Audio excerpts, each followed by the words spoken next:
जैसा कि हम जानते हैं कि किसी भी रासायनिक अभिक्रिया में परमाणु न तो परिवर्तित होते हैं और न ही नष्ट होते हैं। वास्तव में रासायनिक अभिक्रिया में परमाणुओं के बीच बंध टूटते हैं और बनते हैं, साथ ही नए पदार्थ उत्पन्न होते हैं। रासायनिक अभिक्रियाएं विभिन्न प्रकार की होती हैं, जो कि बंध के बनने और टूटने पर निर्भर करती हैं। आइए जानते हैं कि रासायनिक अभिक्रियाएं कितने प्रकार की होती हैं। अभिक्रियाओं के प्रकार इस प्रकार हैं। पहला, संयोजन अभिक्रिया।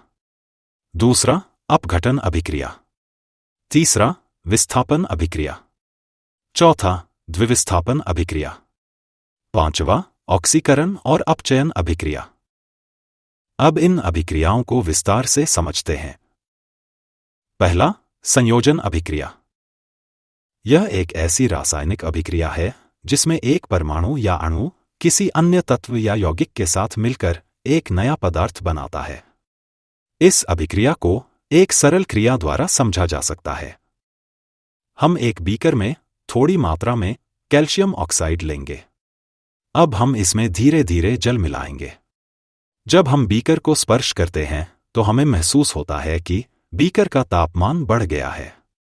ऐसा इसलिए होता है क्योंकि कैल्शियम ऑक्साइड जल के साथ अभिक्रिया करके कैल्शियम हाइड्रॉक्साइड बनाता है और ऊष्मा उत्सर्जित करता है। इस अभिक्रिया में कैल्शियम ऑक्साइड और जल मिलकर एक ही उत्पाद कैल्शियम हाइड्रॉक्साइड बनाते हैं। इस प्रकार की अभिक्रिया को संयोजन अभिक्रिया कहा जाता है। दूसरा, अपघटन अभिक्रिया। अपघटन अभिक्रिया एक ऐसी अभिक्रिया है जिसमें एक ही अभिकारक दो या दो से अधिक उत्पादों में टूट जाता है। इस अभिक्रिया को एक सरल क्रिया द्वारा समझा जा सकता है। एक सूखी उबालने की नली में 2 ग्राम फेरस सल्फेट के स्फटिक लीजिए। उनका रंग नोट कर लीजिए। अब नली को एक बर्नर से गर्म कीजिए। देखेंगे कि हरे रंग के फेरस सल्फेट का रंग बदलने लगता है और साथ ही एक विशिष्ट गंध भी आती है।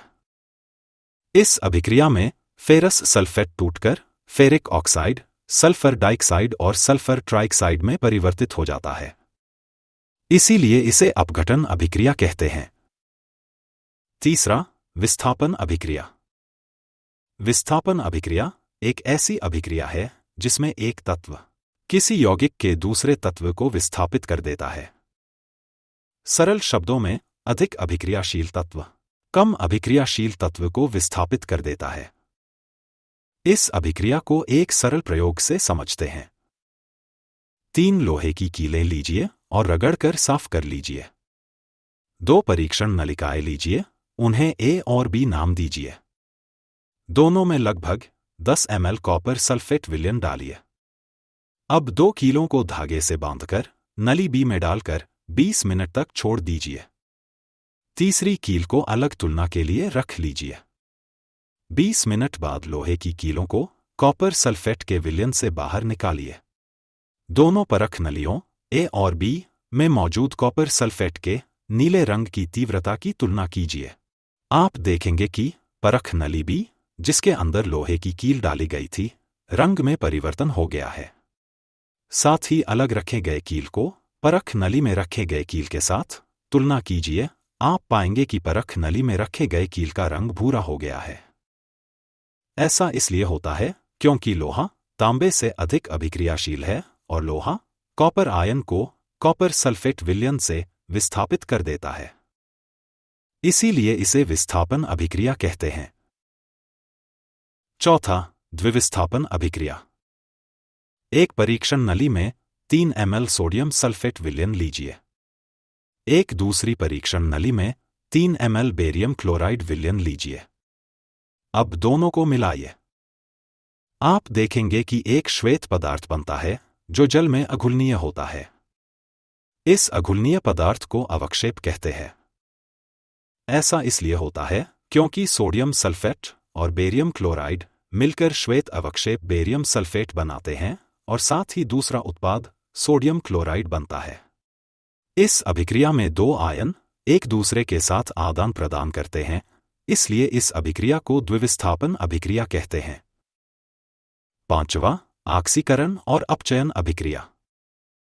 ऑक्सीकरण एक ऐसी रासायनिक अभिक्रिया है जिसमें अभिकारक ऑक्सीजन के साथ सम्मिलित होकर एक नया पदार्थ बनाते हैं। अपचयन एक ऐसी रासायनिक अभिक्रिया है जिसमें अभिकारक हाइड्रोजन के साथ मिलकर नया पदार्थ बनाता है। आइए इन्हें एक सरल क्रिया द्वारा समझते हैं। एक चीन पात्र में 1 ग्राम कॉपर का पाउडर लेकर उसे गर्म कीजिए। आप देखेंगे कि कॉपर के पाउडर पर एक काला आवरण जमा होने लगता है जो कि कॉपर ऑक्साइड होता है। इस अभिक्रिया में कॉपर ऑक्सीजन के साथ सम्मिलित होकर और कॉपर ऑक्साइड बनाता है। इसे ऑक्सीकरण अभिक्रिया कहते हैं। अब हम कॉपर ऑक्साइड में हाइड्रोजन गैस प्रवाहित करेंगे। हम देखेंगे कि काला आवरण